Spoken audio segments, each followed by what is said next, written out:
Good morning student.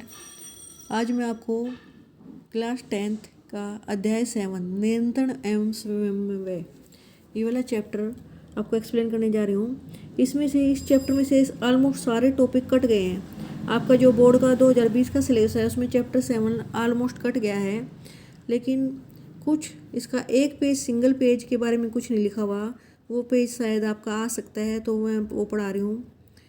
इसमें जंतु तंत्रिका तंत्र दिखा रखा है। देखो ये तंत्रिका कोशिकाओं से मिलकर बना होता है। वैसे तो ये कट गया, लेकिन फिर भी मैं थोड़ा इसके बारे में बताती हूँ आपको। ये वाला हमने 9th में पढ़ा था। ये क्या है? ये तंत्रिका कोशिका है। ये मैसेज ले जाने के काम आती है। हमारे तंत्रिका तंत्र जो सिस्टम है, इस तंत्रिका तंत्र में ये तंत्रिका कोशिकाएं मिलेंगी आपको।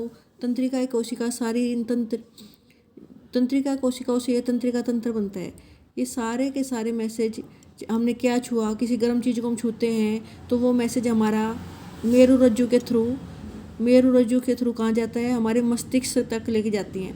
तो उसके लिए कौन से सेल जरूरी होते हैं? ये तंत्रिका सेल काम करते हैं। मेरु रज्जु और हमारे ब्रेन में, हमारे मस्तिष्क में इस तरह के सेल होते हैं। ये सेल मिलकर जो ये कोशिकाएं हैं, तंत्रिका कोशिका, ये तंत्रिका उत्तक बनाती हैं। उन तंत्रिका उत्तक का मेन काम क्या है? सारे के सारी सूचनाएं पहचाना। वे सारी सूचनाएं मेरु रज्जु से होते हुए कहाँ तक जाती हैं? मस्तिष्क तक, कि हमने अब जो हमारे पास सूचनाएं आई हैं उन्हें इकट्ठा करके क्या हमने डिसीजन लेना है, क्या अब हमने काम करना है। तो ये सारा चैप्टर वैसे ऑलमोस्ट कट गया है। ये भी आपका ये सारे पेज, जो मानव मस्तिष्क है, ये वाला पार्ट भी कट गया है, लेकिन फिर भी मानव मस्तिष्क के बारे में थोड़ा सा मैं आपको, जो मानव मस्तिष्क हमें कोई भी चीज़ हमें सोचना है, कोई काम करना है, ताली बजाना है, देखना है, सुनना है, सूंघना है, सारे काम मस्तिष्क के बिना हम नहीं कर सकते। चलना फिरना, तो मेन ये केंद्रीय शरीर का मुख्य समन्वय केंद्र कहेंगे इसे। क्या बोलेंगे? शरीर का मुख्य समन्वय केंद्र कौन सा होता है? मस्तिष्क और मेरु रज्जु केंद्रीय तंत्रिका तंत्र बनाते हैं। जो हमारा मस्तिष्क है और मेरु रज्जु है, ये केंद्रीय तंत्रिका तंत्र बनाते हैं। शरीर के सभी भागों में सूचनाएं प्राप्त करना और उनका आंकलन करना का काम है। शरीर का कोई भी शरीर का भाग, हमारा नीचे पैर से लेकर सिर तक कोई भी मैसेज है यहीं से होकर जाता है। तो जो केंद्रीय तंत्रिका तंत्र किससे बना होता है? मस्तिष्क और मेरु रज्जु से। हमें कोई कुछ लिखना है, बात करना है, कुर्सी इधर उधर करनी है, हाथ पैर चलाने हैं, ये सब डिसीजन कौन लेता है? हमारा ब्रेन लेता है। और ब्रेन में जो हमारा मस्तिष्क है उसमें बहुत सारी तंत्रिकाएँ होती हैं।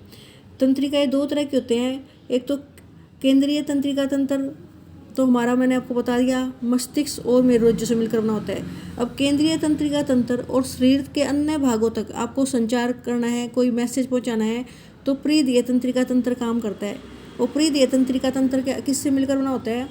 जो मेरु रज्जु से निकलने वाली मेरु तंत्रिकाएँ और मस्तिष्क से निकलने वाली कपाल तंत्रिकाएँ इसमें काम करती हैं। लेकिन ये सारे मिलकर हमें मैसेज पहुंचाते हैं।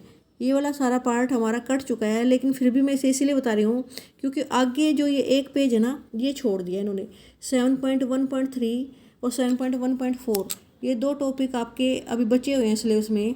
तो इन दो टॉपिक को करने के लिए थोड़ा आपको मस्तिष्क के बारे में, तंत्रिका तंत्र के बारे में, तंत्रिका कोशिका के बारे में थोड़ा सा आइडिया होना चाहिए, तभी हम इसको कर पाएंगे कि हम क्यों मस्तिष्क के बारे में बात कर रहे हैं, हम मेरु रज्जु के बारे में क्यों बात कर रहे हैं। अब इस टॉपिक को मैं कर लेते हैं। कुछ नहीं पता कि इस पेज में से कुछ आ जाए आपके एग्जाम में, जब इन्होंने छोड़ा हुआ है, तो इसलिए इनको मैं करवा रही हूँ। 7.1.3 है, यह उत्तक कैसे रक्षित होते हैं? अब कौन से उत्तक? जैसे मेरु रज्जु और जो हमारा मस्तिष्क है वो तंत्रिका तंत्र से मिलकर बना है।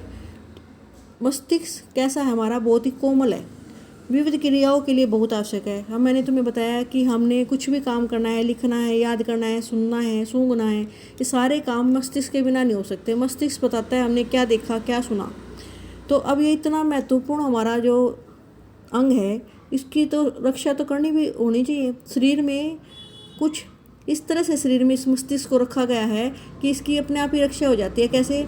मस्तिष्क एक हड्डियों के बॉक्स में रखा गया है, और बॉक्स के अंदर भी तरल पूरित गुब्बारे में मस्तिष्क होता है। पहले तो इसे हड्डियों के बॉक्स में रखा है, जिसे हम खोपड़ी बोलते हैं। फिर उस खोपड़ी के अंदर भी इसे एक तरल में भरकर तरल के अंदर रखा गया है। गुब्बारे नुमा एक उसमें अंग है, उस बॉक्स के अंदर, उसके अंदर एक तरल भरा हुआ है, उसके अंदर मस्तिष्क रखा है ताकि कोई आघात उस तक ना पहुँचे, ताकि कोई भी उस पर अगर कुछ चोट भी लग जाए हमारी खोपड़ी में तो हमारे जो दिमाग है, हमारा जो मस्तिष्क है, उस तक वो आघात ना पहुँचे, उसमें कोई खराबी ना आए, क्योंकि पूरा ही शरीर पे फर्क पड़ेगा उसका। यदि आप अपने हाथ को कमर के मध्य से नीचे ले जाए, अब तुम अगर अपनी कमर को छू के देखो, तुम्हें एक उभरा हुआ भाग महसूस होगा। वो उभरा हुआ भाग क्या है? वो कशेरु का दंड। कशेरु का दंड क्या होता है? रीढ़ की हड्डी को बोलते हैं। और ये किसकी रक्षा करती है? मेरु रज्जु की रक्षा करती है। अब मुख्य भाग मैंने बताया था आपको, मेरु रज्जु और दिमाग, ये दोनों जो मेरु रज्जु और मस्तिष्क हैं, दोनों मिलकर केंद्रीय तंत्रिका तंत्र बनाते हैं। मतलब कोई भी मैसेज हमारे शरीर में, कोई भी सूचना किसी भी अंग से पहले मेरु रज्जु तक जाती है, मेरु रज्जु से होते हुए दिमाग तक जाती है। तो मेरु रज्जु और दिमाग दोनों बहुत इंपॉर्टेंट है। तो उनकी रक्षा कैसे की जाती है? दिमाग तो खोपड़ी में रखा है और उसके अंदर भी एक गुब्बारेनुमा अंग है। उस गुब्बारेनुमा अंग में क्या भरा है? तरल भरा है, उसके अंदर दिमाग रखा है ताकि दिमाग की रक्षा हो सके। और जो रीढ़ की हड्डी है वो मेरु रज्जु की रक्षा करती है, क्योंकि दोनों बहुत ज़रूरी हैं। सारी सूचनाएं वहाँ से ही जाती है मस्तिष्क तक। अब उसके बाद वो कहाँ पहुँचती हैं? हमारी पेशीय उत्तक तक पहुँचती है। उस पेशीय उत्तक तक उन जो सूचनाओं को कौन लेके जाता है? वो तंत्रिका उत्तक लेके जाता है। अगला जो पैरा है उसमें है तंत्रिका उत्तक कैसे कार्य करता है। तंत्रिका उत्तक कैसे क्रिया करता है? अब तक हम तंत्रिका उत्तक की चर्चा कर रहे थे। यह कैसे सूचना एकत्रित करता है, इन्हें शरीर में भेजता है, सूचनाओं को संसाधित करता है। अब हमने तंत्रिका उत्तक पहले पढ़ चुके हैं बेटा, 9th क्लास में पढ़ा था। पूरे सूचनाएं पूरे शरीर में से लेके आता है, फिर उसे शरीर में इधर से उधर भेजता है। सूचनाओं को संसाधित भी करता है कि अब हम इसका आंसर क्या दें या क्या करें। सूचनाओं के आधार पर निर्णय भी लेता है। अब ये सब करने के बाद उन सूचनाओं को काम करने के लिए भेजना है कि अब हमने कुछ काम करना है, कोई डिसीजन लिया तो उसको करना भी तो होगा। उन क्रियाओं को संपादन करने के लिए, उसको करने के लिए उसे पेशी उत्तक तक भेजना पड़ता है। लास्ट क्या काम है? तंत्रिका उत्तक जो भी मैसेज लेता है, उसके बाद जो डिसीजन लिया जाता है उस डिसीजन को पेशी उत्तक तक भेजता है अंतिम काम करने के लिए, क्योंकि सारा काम तो पेशी उत्तक करेंगी। पेशी उत्तक हमारे हड्डियों से जुड़ी होती हैं। हमारी हड्डियाँ तभी मूवमेंट करेंगी, तभी गति करेंगी जब पेशी उत्तक काम करेंगी। और मैसेज कौन लेके आया? तंत्रिका उत्तक। कहाँ तक पहुँचाएगी? पेशी उत्तक तक। जंतु पेशी कैसे वर्क करते हैं? तुमने पढ़ा था तंत्रिका आवेश पेशी तक एक बार पहुँच गया तो फिर जो पेशी कोशिका है ना, वे गति करनी चाहिए। और पेशी कोशिका कैसे गति करेंगी? अपनी आकृति बदलकर। तुम्हें पता है पेशी कोशिका, हमारे शरीर में ऐसी कोशिकाएं हैं जो अपनी आकृति बदल सकती हैं। अब ये पेशी कोशिकाएं अपनी आकृति कैसे बदलती हैं? पेशी कोशिकाओं में एक विशेष प्रकार का प्रोटीन होता है जो अपनी आकृति और व्यवस्था दोनों ही बदल सकता है। तो पेशी कोशिकाओं में एक स्पेशल प्रोटीन होता है जिसके कारण वो अपनी आकृति और व्यवस्था दोनों बदल सकता है। तो इस तरह से वो अपना रूप बदल लेती हैं पेशी कोशिकाएं, और जिसके कारण वह गति कर सकती हैं। जब पेशी कोशिका गति करेंगी तो साथ में हमारी हड्डियाँ गति करेंगी। और हमारी हड्डियाँ कैसे गति करेंगी कि अब हमें चलना है, बैठना है, मूवमेंट करना है, हमने हाथ हिलाना है, इस तरह से। और पेशी कोशिकाएं दो तरह की होती हैं, ऐच्छिक पेशियाँ और अनैच्छिक पेशियाँ। ऐच्छिक पेशियाँ वे होती हैं जिनको हम अपने हिसाब से जब हम चाहें उन्हें हिला सकते हैं, जैसे हमारे हाथ और पैर में ऐच्छिक पेशियाँ होती हैं। लेकिन अनैच्छिक पेशियाँ ऐसी होती हैं जिनको हम ऑर्डर नहीं दे सकते, जिन्हें हम अपने हिसाब से नहीं हिला सकते, जैसे हमारे खाने की नली में और हमारे दिल में, हमारे हार्ट में। ये अनैच्छिक पेशियाँ होती हैं जो अपने आप काम करती रहती है, जिन्हें हम ऑर्डर नहीं दे सकते कि कब धड़कना है। जैसे हम दिल को ऐसे नहीं बोल सकते कि अब धड़कना है, अब नहीं धड़कना। ऐसे ही हमारे हृदय के साथ हमारे जो